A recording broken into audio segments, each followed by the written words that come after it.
I love to cook. Today, I'm going to share with you how I evolved as a cook from a beginner to an experienced recipe follower to a confident cook in my own right. When I was a young girl, one of the first things I learned to cook required Pillsbury biscuit dough. So I would take the canister of the biscuits, whack it on the side of the counter, twist it open, and take out each of those little biscuits. Then I would create a hole in the middle of each of those biscuits, and I would fry them in canola oil. Place them on a paper towel to cool slightly, then put them in a paper bag that had cinnamon and sugar in it, and shake them until I had donuts. My evolution from beginner cook to experienced recipe follower came by way of Kraft macaroni and cheese. Now my cousin, who's my exact same age, she and I last weekend were together at a family cabin where we would visit together as girls. And when we were 12, we would make Kraft macaroni and cheese for lunch. She was not a recipe follower. For her, you could cook the macaroni, dump it into a bowl, put in all the butter, the cheese, the milk, stir it all up, voila, you had Kraft macaroni and cheese. Not for me. Follow the recipe. You cook the macaroni for the 8 to 10 minutes, you strain the pasta, you add the butter, and you stir the butter in until it's evenly coating the macaroni. Then you add the cheese packet and stir it until it's evenly coated. And then you add the milk and stir it until it's evenly coated. And you can eat Kraft macaroni and cheese. I embraced following recipes. When I married, my mother gave me a copy of the Fannie Farmer cookbook. She had one as I was growing up. I learned to cook out of it, and you would be able to see, if you were to open the pages, the various favorite recipes I have. My favorite recipe is cream puffs. People are afraid to try to make cream puffs.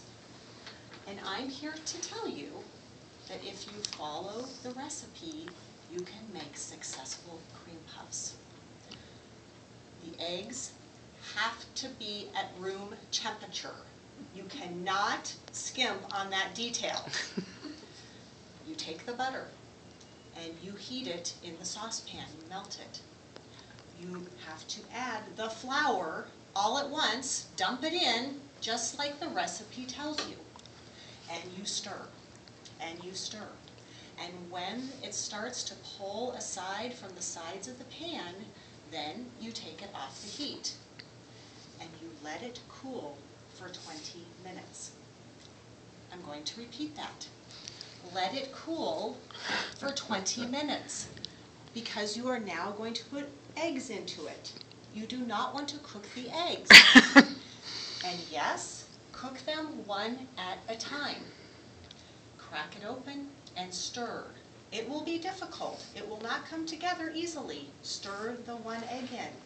Stir the second egg in. Take your time. Trust yourself. Trust the recipe. Put the dollops on the cookie sheet and bake them, and voila, you have beautiful cream puffs. So I have cooked for many years. I love to cook things like lamb and bake bread and make desserts. And a couple of years ago, my cousin and his wife spent a weekend with us, and they sent me the Flavor Bible as a thank you gift. And And I'm going to tell you that you will hear more from me about the Flavor Bible. Today is just an introduction, but it's a good example of how I have evolved from being an experienced recipe follower to a confident cook. Now, Joel and Tanya work at Google. So you have to think about who works at Google and how does their brain work. So you think about, you have a question and you have some words that you're putting together, and if you pop them into Google, voila, you get some sort of answer. That's kind of what the Flavor Bible is like.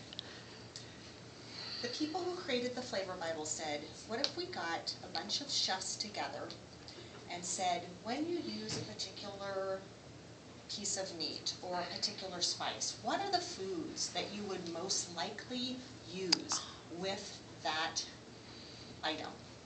So for example, if I'm going to cook lamb, I know how to sear lamb chops. I know how to make a red wine reduction sauce. I know how to saute some shallots, and those are all listed as ingredients that have affinity with lamb. But if I want to take it one step further, there's no recipes in here, but if I want to take it one step further, what could I add to those flavors that might enhance it? Perhaps feta cheese or Kalamata olives. That's the value of the Flavor Bible. It gives someone like me who is experienced following recipes and ready to go that next step and trusting what I've learned, but start to explore some new territory. So today I wanted to share with you a little bit about my own evolution as a cook. Certainly some fun stories from when I was a beginner to some stories about when I became more of an experienced recipe follower, and now as I am thinking about what does it mean to be a confident cook. So what's next for me? I'll tell you. Iron Chef America! Thank you. Thanks, Mike. Rob, which one do I push? The equal sign or the quadrilateral? And wonderful speech. When you sent the speech title through, I knew it was going to be interesting.